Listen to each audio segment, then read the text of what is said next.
बिस्मिल्लाहिर्रहमानिर्रहीम। अस्सलाम वालेकुम नाज़रीन, मैं हूं डॉक्टर अली और आप देख रहे हैं हमारा फेसबुक और यूट्यूब चैनल। नाज़रीन, बहुत बड़ी डेवलपमेंट, बहुत बड़ी ख़बर है और ये ख़बर ऐसी है कि जिससे कम अज़ कम पाकिस्तानियों को ये एहसास हो जाएगा कि आने वाले दिनों में पाकिस्तान को अपने ही बलबूते पर जो भी करना है वो करना है, क्योंकि जो बावकार कौमें होती हैं वो हमेशा अपने फ़ैसले ख़ुद करती हैं। जो बावकार कौमें होती हैं उन्हें दुनिया अहमियत देती है और अगर आप अपनी इज़्ज़त नफ्स को मजरूर नहीं करते तो दुनिया आपका एहतराम करती है। नाज़रीन, एक बहुत ज़्यादा इंतज़ार किया जा रहा था कि इंटरनेशनल शख्सियत का पाकिस्तान के दोस्त मुल्क और हर मुश्किल वक्त में पाकिस्तान के साथ खड़े होने वाले सऊदी अरब के वली-अहद शहज़ादा मोहम्मद बिन सलमान, जो कि पाकिस्तान के दौरे पर आने वाले थे, उन्होंने पाकिस्तान के दौरे को यकसर नज़रअंदाज कर दिया है और वो पहुँच गए भारत। भारत पहुंचने पर उनका इस्तकबाल किस तरह से हुआ ये भी हम आपको बताएंगे और इसके बाद पाकिस्तान की जो खुशफहमियाँ हैं वो भी काफ़ी हद तक दूर हो चुकी हैं।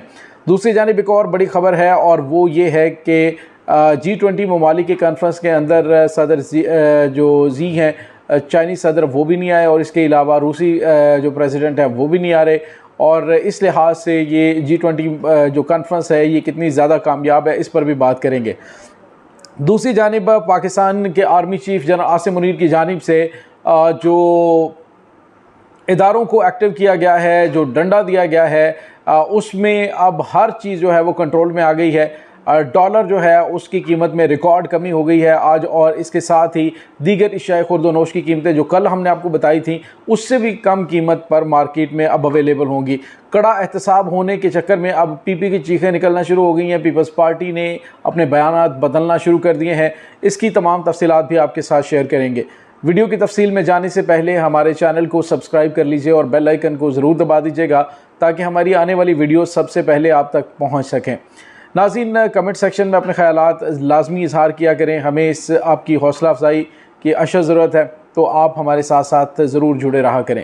नाज़रीन, एक बहुत बड़ी डेवलपमेंट, एक बहुत बड़ी ख़बर जिसके बारे में ये कहा जा रहा था कि सऊदी अरब के जो वली-अहद हैं वो पाकिस्तान के दौरे पे आ रहे हैं और 4 घंटे के लिए आएंगे, 6 घंटे के लिए आएंगे, लेकिन उन्होंने बिल्कुल आना मुनासिब ही नहीं समझा। उन्होंने यकसर नज़रअंदाज कर दिया पाकिस्तान को और नाज़रीन, ये पाकिस्तानी हुक्मरानों के मुंह पे एक तमाचा भी है कि आप लोगों ने जिस नहज पर पाकिस्तान को पहुंचा दिया, इसके बाद पाकिस्तान को इस तरह से इग्नोर किया जाना ये बड़ा मानी रखता है। क्योंकि बातें तो ये की जा रही थी कि सऊदी अरब से पाकिस्तान में बड़े पैमाने पर सरमायाकारी आ रही है और बहुत बिज़नेस ट्रेड्स हो रही हैं, बहुत अहम मुआहदे होने जा रहे हैं, लेकिन अब वो तमाम ख़बरें हैं उसके हवाले से अब जो है वो अभाम सा पैदा हो गया है कि आया इस तरह से होगा या नहीं, क्योंकि मोहम्मद बिन सलमान ने चंद घंटे के लिए भी पाकिस्तान आना मुनासिब नहीं समझा।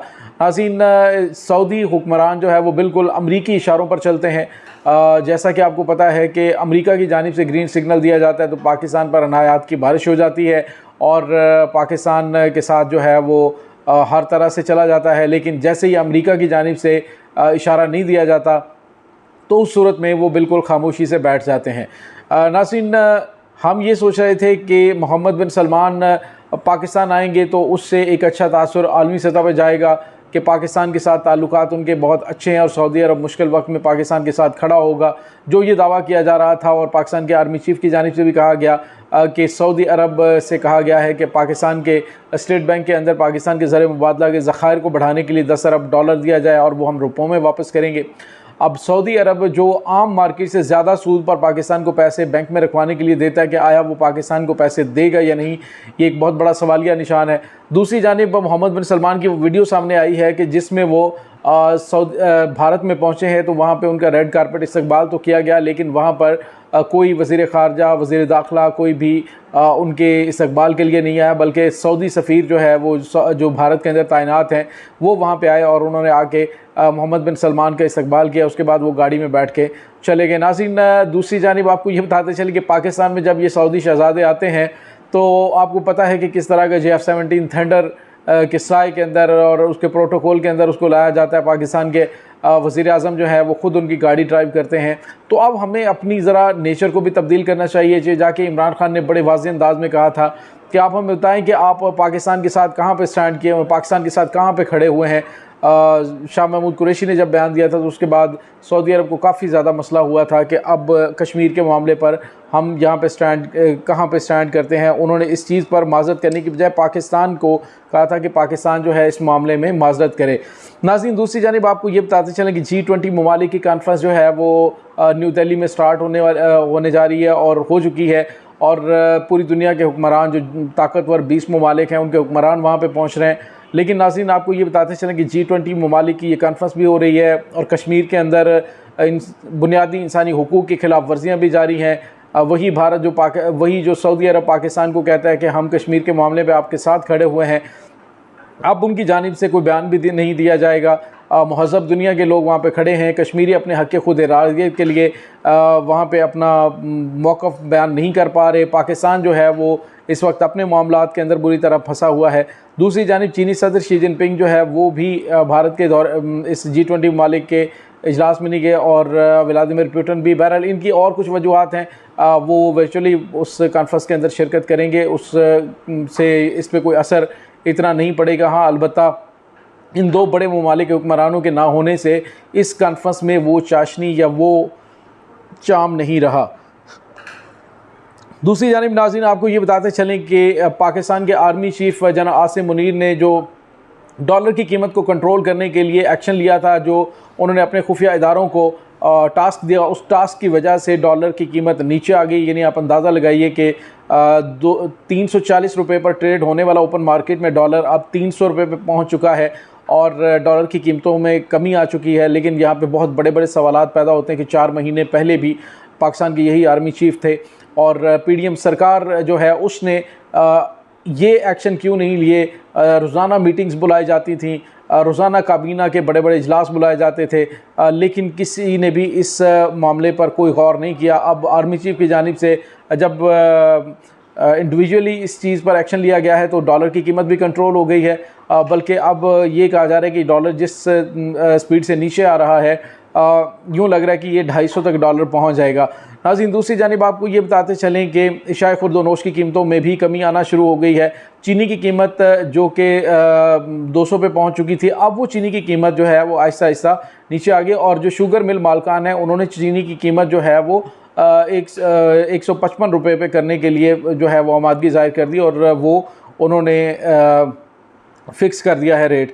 लेकिन नाज़रीन, यहाँ पे सवाल ये पैदा होता है कि क्या जो पिछली हुकूमत थी उसके पास ये स्ट्रेटजीज़ नहीं थी, उन्होंने ऐसा क्यों ना किया और जो डॉलर को खुली छूट देकर जो स्मगलिंग डॉलर की करवाई गई, जो इतने बड़े पैमाने पे डॉलर की कीमत बढ़ा के मुनाफा कमाया गया, उस मुनाफे का जो है वो ज़िम्मेदार कौन है? क्या वो मुनाफा आर्मी चीफ जनाब आसिम मुनीर साहब इनके पेटों से निकालेंगे?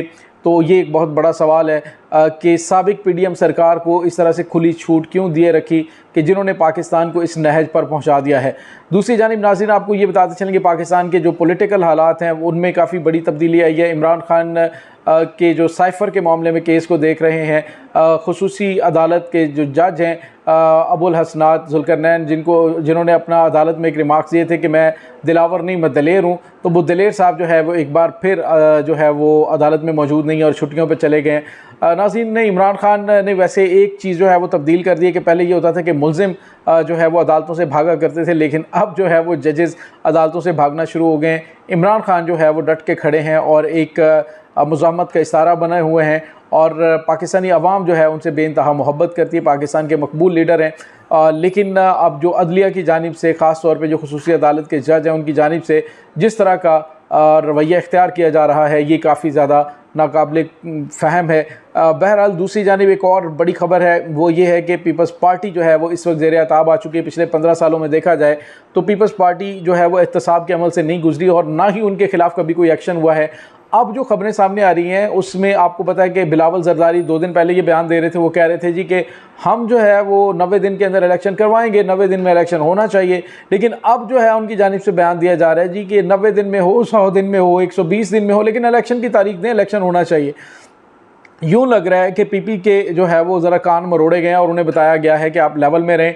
नाज़रीन, आपको ये बताएं, अंदर की खबर ये है कि तकरीबन 1000 पीपल्स पार्टी का जो रहनुमा है, 1000 बंदा इनका जो कि बिल्कुल प्रोमिनेंट फिगर्स हैं, उनको जो है वो उस लिस्ट के अंदर डाल दिया गया है जिनका एहतसाब होना है और बहुत कड़ा एहतसाब होना है। अब पीपी को जो है वो अपनी जान के लाले पड़ चुके हैं और उन्होंने कहा जी कि जिस तरह से कहते हैं उसी तरह से हम बयानात देते हैं। बहरहाल नून लीग अलग से चीख रही है और पीपल्स पार्टी अलग से चीख रही है। मौलाना फजलुर रहमान कहते हैं हम तो इमरान खान के ख़िलाफ़ तहरीक अदम एतमाद के हक़ में ही नहीं थे। यानी आप अंदाज़ा लगाएं कि पहले जो है वो इक़्तिदार के मज़े लेते रहे, लेकिन अब जब एहतसाब की बारी आई है तो जिनकी जानिब से ये कहा जा रहा है कि हम तो इस हक़ में नहीं थे, हम तो ये करना नहीं चाहते थे। तो बहरहाल नाज़रीन, अब जो है army chief general Asim Munir साहब की जानिब से जो इक़दाम उठाए जा रहे हैं वो बहुत काबिल तहसीन है। और इसी तरह से जनरल साहब अगर आप काम करते रहें तो पाकिस्तानी हिस्ट्री के अंदर आपका नाम होगा। और अगर आप पाकिस्तानी कौम पे एहतसाब कर दें, पाकिस्तानी कौम पे ये एहसान कर दें और ये एहतसाब का जो अमल है इसको तेज़ करते हुए तमाम जो सियासी पार्टियां हैं, तहरीक इंसाफ है, पीपल्स पार्टी है, नून लीग है, MQM है, या जितनी भी पार्टीज़ हैं पाकिस्तान के अंदर, इन तमाम पार्टियों का कड़ा एहतसाब और जिन्होंने पाकिस्तान को लूटा हुआ है उनके पेट से ये दौलत निकाली जाए और पाकिस्तानी अवाम को रिलीफ दिया जाए। नाज़रीन, इस तमाम सूरत हाल के बारे में आपका क्या कहना है कमेंट सेक्शन में अपने ख्यालात का इजहार ज़रूर कीजिएगा। इसके साथ ही डॉक्टर अली को इजाज़त दीजिए। इंशाल्लाह बहुत जल्द मिलते हैं एक नई वीडियो में। तब तक के लिए अपना बहुत सारा ख्याल रखिएगा। अल्लाह वारिस।